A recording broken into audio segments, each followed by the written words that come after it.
Chapter 9. Lucky. During the next days, Amalia felt as if she were walking in a dream. Her parents insisted she stay home from school all week, saying it would be good for her to spend some time with her cousins. Even though only Aunt Amalia was staying in their guest room, the house felt like a busy train station. While Tio Manuel and Tio Patricio and his family were staying at her grandmother's house, everyone came in and out of Amalia's house constantly, since that was where they all gathered for meals. Amalia went from room to room, not able to sit still and not wanting to stay with anyone too long. She heard over and over people telling her, Ay, querida, oh, sweetheart. Her aunt and uncles hugged her, and Tia Graciela insisted on kissing her. Lo siento tanto, I'm so sorry. Lo sé, I know, she would say to remove herself from almost any situation. Her cousin Lucia asked her many questions about school and life in Chicago, but she could only give the shortest answers.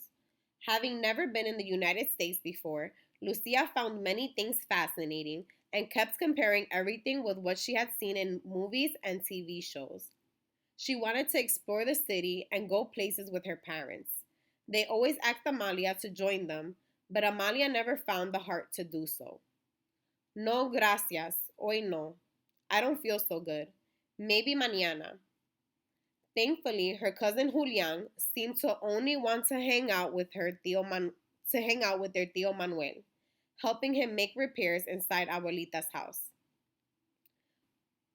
When her mother commented, my mother never wanted to remodel the house since my father died, but some changes will need to be made if it is going to be rented out. Amalia rushed outside without even stopping to get a coat. She did not want to hear any more. New people living in the house she had always considered another home was more than she could handle. A while later, her cousin Lucia commented, We only saw Abuelita twice, the two times she came to visit, but I really enjoyed being with her. She was so nice. Only twice and nice? What could Amalia what could Amalia said to that?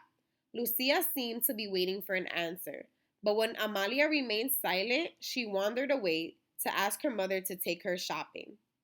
Her cousin had explained earlier that she wanted to take advantage of being in the United States to shop in the malls. You have so many great stores close by, she would constantly say, and she rarely spoke of anything else but the things she had seen already and wanted to buy and the choices she was trying to make. Why don't you come with us? She asked Amalia one more time when she and her mother were ready to leave. No, mi abuelita died and I don't feel like shopping, was all that came to mind. But Amalia shook her head and did not say anything. You were lucky that you lived so close to abuelita, said Julian. Although he was only 2 years older than Amalia, he was very tall and looked almost like a grown up. The stories she told were really interesting, Julian continued, especially about our grandfather, how he was born in Chicago because his parents had come here looking for work. Abuelita was so proud of them. She told us that Abuelito's father, our great grandfather Nicolas, had already had arrived as a farm worker, but then decided to open a store. Abuelito's mother, Maria, had been working in a garment factory, but it was hard work in those sweatshops. And Abuelito felt that if they worked together in the store, they could make it succeed. And they truly did. It seemed that it was more than a store. They had a few tables in the back where they would serve food, and all the neighbors would gather there to share news in the evenings. Not everyone in those times knew how to read and write, but great grandma Maria did, and she would write letters for the people to send home and would read the replies they received.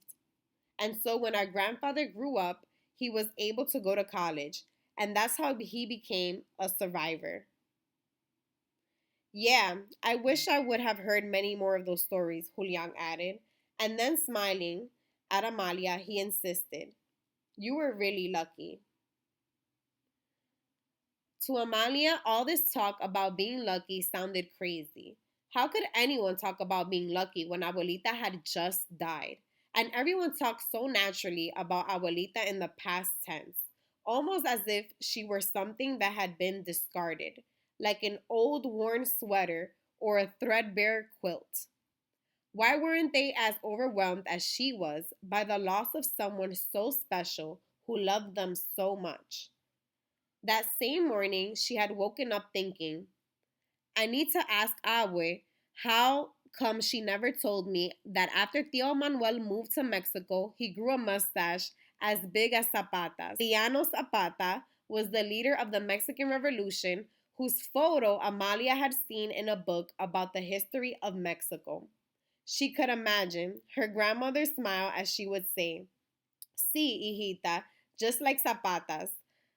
But then she realized that she would never be able to ask her grandmother anything again, and she stayed in bed crying for a long time.